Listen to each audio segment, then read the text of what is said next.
A nota do COFECON, aprovada nesta plenária de maio, ela trata dos impactos da taxa Selic. Então, nós avaliamos os impactos mais permanentes, mais estrutural, e os impactos na atual conjuntura.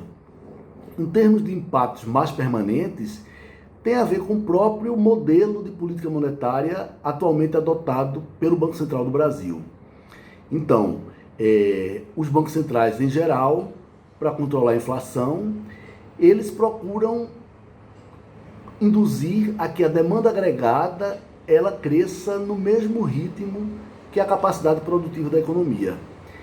Se essa demanda agregada crescer abaixo do crescimento dessa capacidade produtiva, nós teremos o aumento do desemprego. Não vamos empregar todos os recursos disponíveis. Se essa demanda agregada sobe acima da capacidade produtiva da economia, nós vamos ter pressões de preço, que podem ter impactos no aumento da inflação. Então, o objetivo da política monetária é manter esse ritmo de crescimento da demanda compatível com o ritmo de crescimento da oferta.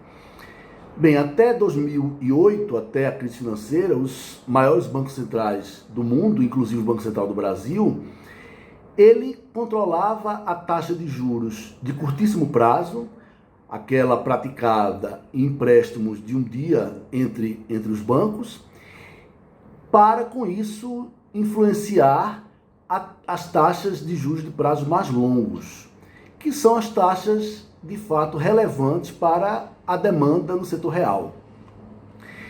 Só que a partir de 2008, a partir dessa crise financeira, vários bancos centrais passaram a utilizar outros instrumentos de política monetária, em particular focando na chamada curva de juros, que são os juros a prazos mais longos vigentes na economia.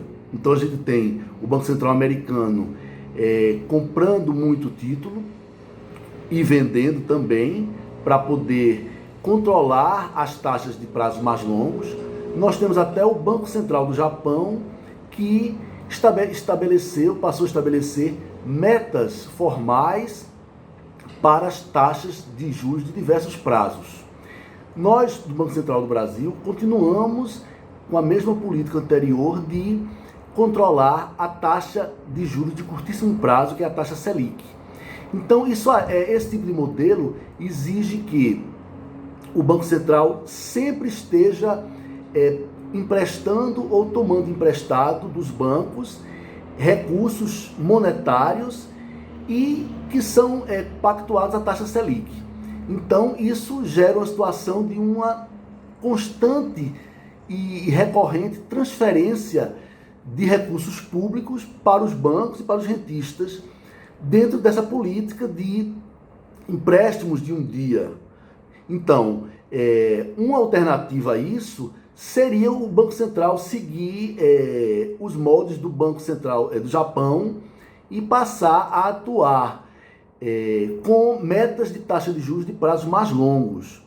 Então, com isso, ele podia comprar e vender títulos e outros ativos a prazos mais longos para os bancos para controlar a curva de juros. Então, isso aí ele conseguiria um controle maior sobre toda a curva de juros, sobre os juros de prazos mais longos, que são os prazos mais relevantes, então teria uma atuação mais eficiente e mais eficaz e minimizaria essa necessidade de transferência de recursos para os bancos e para os rentistas na sua execução de política monetária.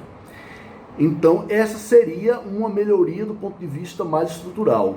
Uma melhoria do ponto de vista conjuntural seria esse ciclo de elevação da taxa de juros que o Banco Central iniciou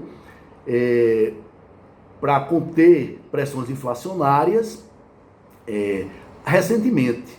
Então, esse não seria o motivo, o momento mais oportuno para que se iniciasse um ciclo de aumento de taxa de juros, porque a gente precisa, ao contrário, buscar incentivar o aumento do nível de atividade econômica em função dessa pandemia que a gente está passando, que já está retraindo a atividade econômica. Então, seria o caso de evitar elevar a taxa Selic nesse momento e combater pressões inflacionárias de outras formas, né? A gente poderia, o governo atuar diretamente nos mercados, com desonerações em setores que tivessem pressões mais críticas de preço. Nós poderíamos trabalhar em preços agrícolas com melhores políticas de estoques regulatórios e financiamento à agricultura familiar. Nós poderíamos incentivar mais a concorrência na economia para evitar poder de mercado, de oligopólios e monopólios. Enfim, ter uma atuação complementar para reduzir essas pressões de custo e evitar subir já agora a taxa Selic em função dessas dificuldades de atividade econômica que estamos tendo em função da pandemia.